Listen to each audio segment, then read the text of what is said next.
Esa mañana, cuando fue el funeral de Richard Shaw, hacía más frío de lo normal para ser finales de octubre en Pensilvania. El aire se sentía raro, como si todo el mundo estuviera triste. Me paré frente al espejo de mi cuarto y me acomodé el vestido negro que compré solo para este día, no porque no tuviera otros, pero los demás me recordaban cosas bonitas como bodas o conciertos. Y este vestido era diferente, no tenía ningún significado, igual que el dolor que se suponía que tenía que sentir. Mientras los parientes lejanos y los vecinos me miraban y juzgaban en silencio, la casa se sentía demasiado grande sin Richard. Fuimos casados 32 años y ahora estaba yo sola en esa casa de 5 cuartos que sonaba vacía. El silencio no me daba paz, se sentía feo, como si hubieran arrancado algo importante de mi vida, mis hijos, Michael, Clara y Ethan. Casi no se aparecieron en las últimas semanas, decían que tenían mucho trabajo, viajes, compromisos. Yo quería creer que los entendía, porque los eduqué para ser independientes, pero nunca me imaginé que también los estaba enseñando a ser unos extraños conmigo, en la capilla que se llama Luz Eterna. Richard estaba en el ataúd que habíamos elegido juntos hace 20 años en una de esas pláticas raras pero tranquilas que tienen las parejas cuando aceptan que un día se van a morir. Se veía tranquilo, hasta más joven. Como si la muerte le hubiera quitado todas las arrugas que le dejó el cáncer. Me senté en la primera fila y vi mi reloj, faltaban 10 minutos para empezar y mis hijos todavía no llegaban. La capilla se llenó de amigos, vecinos y gente que había trabajado con él, pero los que más me importaban no estaban. Escuché primero los tacones y luego la voz de Clara diciendo, «Mamá», con esa voz tan serena. Me volteé y los sexto a los 3. Michael con un traje caro, Clara con tacones y abrigo de moda. Y Ethan con su barba bien cuidada usando el reloj que Richard le regaló cuando se graduó, caminaban como si fueran ejecutivos. Michael me dio un beso en la mejilla y me dijo en voz bajita que teníamos que hablar después del servicio, sobre los asuntos de papá, cosas prácticas, como si la muerte fuera solo eso. Yo nomás asentí y le apreté la mano. Me dije a mí misma que lo que me hacía sentir todo tan frío era la tristeza, que ellos solo querían ayudar. El servicio tuvo canciones de iglesia. Gente que daba el pésame sin conocerme y un pastor que casi ni conocía a Richard, diciendo cosas genéricas sobre lo fuerte que era. Me quedé esperando, como si alguno de mis hijos fuera a pararse y decir algo real, una historia, un recuerdo, algo del hombre que alguna vez le llamaron papá, pero en vez de eso, Michael caminó hacia el micrófono como si fuera una junta de trabajo, bien tranquilo, mientras Clara y Ethan se ponían a los lados como si lo hubieran ensayado. Nuestro papá creía en dejar un legado, empezó Michael. En cuidar a los que quería, sentí un poquito de orgullo, pensé que ahora sí iban a honrarlo como se merecía. Nos dejó claro, dijo Clara, que todo lo que construyó, su negocio, sus inversiones, sus casas, debía quedarse en la familia y manejarse por los que entendieran su visión. Y luego Ethan dijo las palabras que me rompieron por dentro. Él nos dejó todo. Nuestra mamá estará bien. Cuidada, desde lejos. Esas palabras sonaron en el aire como humo, fuertes, claras, como si pesaran. Sentí cómo cambiaba el ambiente en la sala. Algunos me voltearon a ver, otros no. El mensaje era claro. Yo ya no era el centro, era solo alguien que había que mantener, administrar y dejar a un lado. Pero lo que mis hijos no sabían, ni nadie en esa capilla, es que Richard y yo habíamos planeado todo esto juntos. Cada cláusula, cada peso, cada detalle, empezamos a planear nuestra herencia desde antes de que le diagnosticaran el cáncer. Richard ya había visto cómo las familias se rompen después de una muerte, cómo la gente olvida lo que de verdad importa, y no quería eso para nosotros. O tal vez él ya sentía la distancia que nuestros hijos habían creado sin decirlo. Durante los meses que ellos estaban muy ocupados para visitarnos, yo iba con Richard a cada cita, reunión tras reunión, hablamos con abogados. Revisamos documentos, hicimos fideicomisos, planes para cualquier cosa, y todo. Lo revisamos varias veces. No solo organizamos dinero, planeamos una lección. Una semana después del funeral, estaba en la oficina del abogado, sentada frente a James Pittman, el abogado de herencias que nos ayudó por más de 10 años. Lo vi mientras acomodaba una carpeta gorda que traía el testamento final de Richard, y pensé en otra carpeta que había encontrado en nuestro closet, con su letra que decía, Seguridad de Meredith. Ahí adentro estaba todo, copias de documentos, decisiones, planes que hicimos juntos, no para presumir, sino para proteger, Cuando James salió a saludar a mis hijos, que estaban esperando afuera, yo ya podía ver en sus caras que estaban muy seguros de que todo les iba a tocar a ellos. Estaban equivocados, y estaban a punto de descubrir que tanto, la sala de juntas era demasiado grande para solo 4 personas, una mesa larga de madera con sillas de cuero alrededor y ventanas enormes que daban al río. Que ese día estaba movido por el viento del otoño. Me senté en la cabecera, el lugar donde Richard se hubiera sentado, y entonces entró James Bateman con una cara que no dejaba ver nada. El abogado me dio el pésame de forma rápida, luego abrió la carpeta y se ajustó los lentes. Antes de empezar, dijo, quiero que sepa que este documento refleja los deseos finales de Richard, y que está hecho totalmente legal según la ley de Pensilvania. Michael asintió como si ya supiera todo. Clare destapó su pluma y tenía ya su libreta llena de apuntes, y Ethan se movió un poco en su silla, pero no dijo nada. James empezó a leer, como era de esperarse.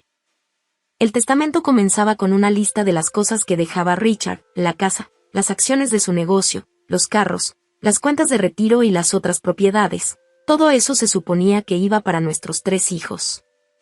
Michael Shaw, Clare Shaw Hamilton y Ethan Shaw, y que lo manejarían juntos como ellos quisieran. Michael sonrió, Clare hizo una marquita en su libreta, pero luego James dijo, pero hay condiciones importantes para recibir estas herencias. La sala se puso tensita, nadie dijo nada. Primero, dijo James, los hijos solo podrán recibir sus partes si siguen cuidando y apoyando a su mamá, Meredith Shaw, hasta que ella fallezca naturalmente. Eso incluía que yo viviera donde yo quisiera, que tuviera gastos médicos cubiertos y que me dieran una mensualidad de al menos $8,000. Michael se enderezó, la pluma de Clare se detuvo y Ethan solo se quedó viéndome como confundido. Luego James siguió. Si alguno de los hijos trata de meter a la señora Shaw a una casa de ancianos sin su consentimiento, o no cumple con estas condiciones, perderá su parte y esa parte se irá a unas organizaciones de caridad que ya están escritas en el documento. Clare iba a decir algo pero se calló. Se veía que su cabeza de abogada no podía creer lo que escuchaba. Tercero, dijo James, hay un fideicomiso independiente de $500,000 que solo puede usar Meredith Shaw como ella quiera. Yo me quedé sentada, con las manos en el regazo, y por último, James abrió un sobre sellado y dijo, Richard pidió que esta carta se lea en voz alta. Leyó la primera línea, queridos hijos, si están escuchando esto es porque ya no estoy, y la verdad. Ahora les toca a ustedes. Espero que estén sorprendidos, y sobre todo, espero que ahora entiendan que la mujer que quisieron hacer a un lado, es la misma mujer que hizo posible todo en sus vidas. El silencio después de eso fue más fuerte que un grito. Los días que vinieron después de esa lectura fueron muy callados. Nadie me llamó, nadie me visitó, solo un silencio pesado que se sentía en toda la casa. En la tercera mañana, Michael me llamó y dijo con voz fría, mamá, tenemos que hablar de tu casa. Es muy grande para que viva solo una persona. El mantenimiento, los recibos. Yo le contesté tranquila pero firme, no voy a hablar de nada hasta que se termine todo el proceso de herencia. Pero él siguió hablando como si yo no hubiera dicho nada. Sé que esto es difícil, pero papá fue muy claro, queremos que esta transición sea fácil para ti. Transición, como si mi vida fuera un cambio de oficina. Al día siguiente me llamó Clare y fue directa. Estuvimos viendo algunas casas de retiro. En Vestover, tienen buenas actividades y son muy seguras. Tengo 58 años, Clare, le dije, y ella rápido contestó, bueno, ahorita no, claro, como queriendo arreglarlo, pero papá quería que planeáramos con tiempo, la independencia es importante. Pero también la seguridad, otra vez esa palabra, seguridad, una palabra que suena bonita, pero que usaban como si fuera una correa para controlarme. La llamada de Ethan fue la última, su voz sonaba suave, como con miedo. Mamá, sé que esto no es fácil, pero papá de verdad quería lo mejor para ti, habló con nosotros antes de que se pusiera peor. Le preocupaba que estuviera sola. ¿Y tú qué le dijiste? Le pregunté. Que te vamos a cuidar, que no tenías que preocuparte de nada, cuidarme como si fuera una carga. Como a un gato de la calle que sí le dan de comer, pero no lo quieren meter a la casa. Pasó una semana y yo me la pasé revisando la oficina de Richard, ordenando papeles, viendo documentos, ya me sabía todo de memoria. Cada cuenta, cada número, cada propiedad, y una mañana, exactamente a las 9 en punto, sonó el timbre de mi casa. Por la ventana vi el carro lujoso de Michael brillando en la entrada. Él estaba en mi puerta con un ramo de rosas blancas, mis favoritas, aunque dudo que lo recordara. «Mamá», dijo cuando abrí, «te traje flores. ¿Puedo pasar?». Me hice a un lado, porque ya sabía que estaba empezando la actuación. Michael se sentó en la orilla del sillón, todavía con las flores en las manos, todo incómodo. Le noté la mandíbula apretada y como sus zapatos caros se movían sobre la alfombra. «Quiero pedirte una disculpa», empezó. «Lo que dijimos en el funeral no fue justo. Estábamos muy tristes. No pensamos bien». «Claro que estabas pensando», le dije. Mientras me acomodaba en el viejo sillón de Richard, «pensabas en cómo resolver rápido el problema de tu mamá». Él se movió un poquito, incómodo. «Eso no es cierto», dijo rápido. «Solo estamos cuidando de ti». «Lo mejor para mí», le contesté. Él sacó una hoja doblada de su abrigo. «Hicimos un plan de cuidados. Clare, Ethan y yo nos vamos a turnar para hacer las compras, llevarte a tus citas y mantener la casa en orden. Nunca vas a estar sola». Tomé la hoja y la leí. Era exactamente lo que me imaginaba. Todo en formato de empresa, viñetas, tareas divididas, listas.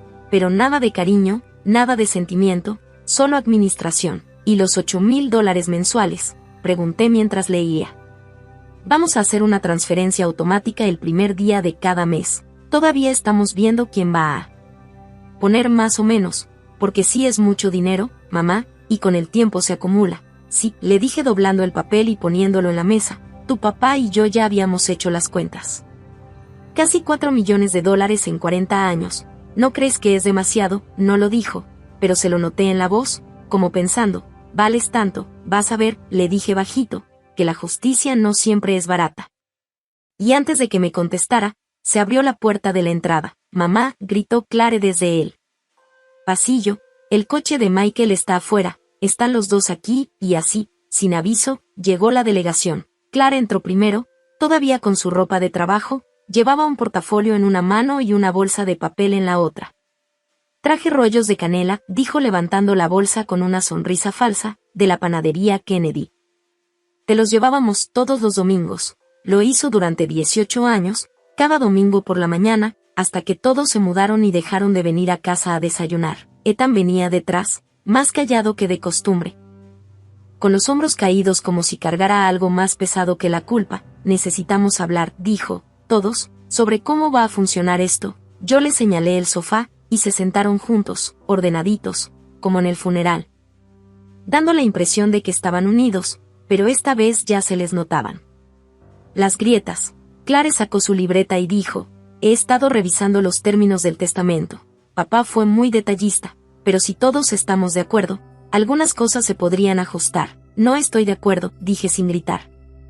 «Pero con firmeza, mamá, por favor», dijo Clare y su tono cambió, ahora más suave. «Es que la carga económica está pesada. Michael acaba de comprar una casa y yo todavía tengo deudas de la escuela de Derecho». Y Ethan dijo con la voz rota, «Yo no puedo con esto, mi clínica apenas alcanza para pagar la renta. Tuve que correr a mi asistente. Entonces van a tener que hacer sacrificios», dije tranquila, «como los que hicimos tu papá y yo para criarlos». Ethan se secó una lágrima rápido y susurró, «Perdón, mamá, no quería hacer eso en el funeral. Yo nomás lo seguí, lo vi, a mi hijo menor, y recordé cuando de niño venía a mi cama durante las tormentas porque tenía miedo. Pero también lo recordé parado junto a sus hermanos, diciendo en público que yo debía ser cuidada desde lejos. Yo también me acuerdo», le dije, «y también me acuerdo de quien se quedó callado», y su silencio volvió a llenar la sala, pero esta vez lo dejé quedarse ahí un rato. Ya pasaron 6 meses desde ese día en la oficina del abogado, y ahora estoy sentada con el mismo vestido azul que usé ese día, viendo por la ventana de Brienne, la casa que yo elegí para vivir.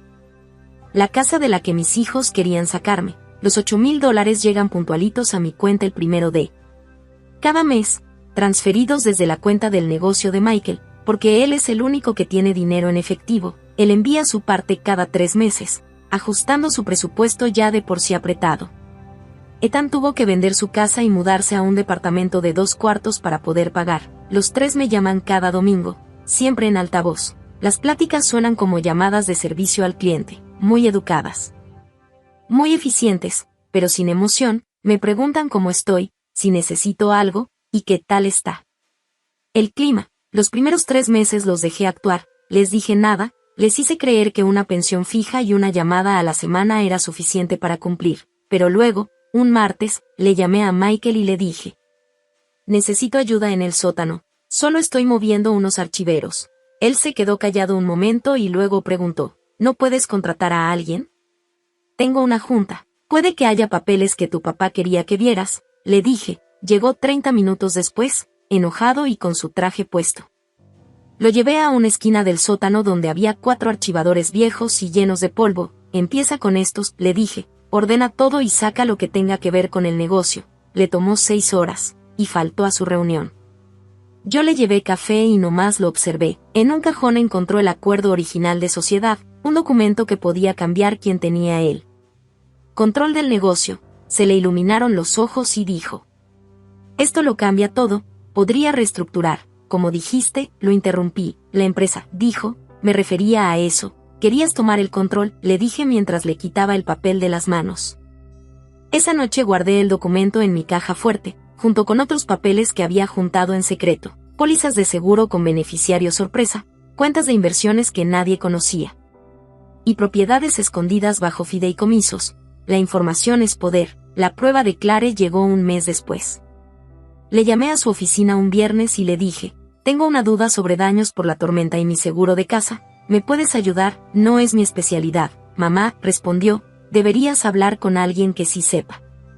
Prefiero que sea familia, le dije, a menos que ya no sea tu tema. Esa noche llegó con su maletín y se pasó horas en mi cocina explicándome las cláusulas, los detalles y todo el proceso del seguro. Luego me preguntó: entonces, ¿cuál es el problema? Ninguno, le dije, solo quería entender mis opciones. Se me quedó viendo sin decir nada, y luego abrió su laptop y empezó a escribir un informe legal, 47 páginas después.